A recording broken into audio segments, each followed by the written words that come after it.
Patay ang isang security guard matapos sumalpok sa isang puno sa Mandaluyong ang minamaneho niyang motorsiklo. Ang biktima nagpaalam daw sa kanyang asawa na dadalo muna sa party bago ang aksidente.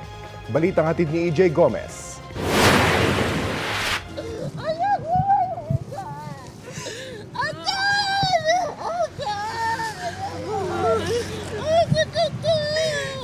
Napahagulgol ang pamilyang ito nang makitang nakahandusay at wala ng buhay ang kanilang kaanak sa kalsada.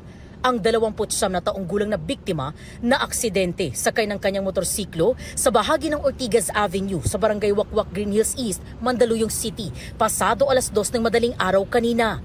Ayon sa barangay, ilang motorista ang unang nakakita sa biktimang nakahandusay sa kalsada. Hanggang sa pinuntahan namin, ito na po yung nadatnan namin, ma'am. Pinulsuhan na ng kasama ko, sabi nila wala na raw pulso.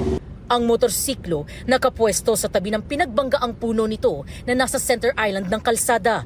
Ayon sa asawa, galing sa trabaho ang security guard. Nakapagpaalam pa raw ang mister niya na dadalo sa birthday ng katrabaho niya bago mangyari ang aksidente.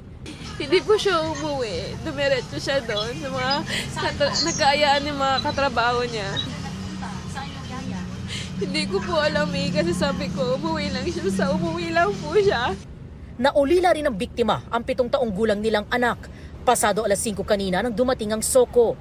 Ayon sa pamilya, ipapa-autopsy nila ang bangkay ng kanilang padre de pamilya. Patuloy ang investigasyon. Ayon naman sa barangay, hindi hagip ng kanilang CCTV ang nangyaring aksidente. Kumakala pa ang pulisya ng ibang CCTV footage na posibleng nakahagip sa pangyayari. EJ Gomez, nagbabalita para sa GMA Integrated News.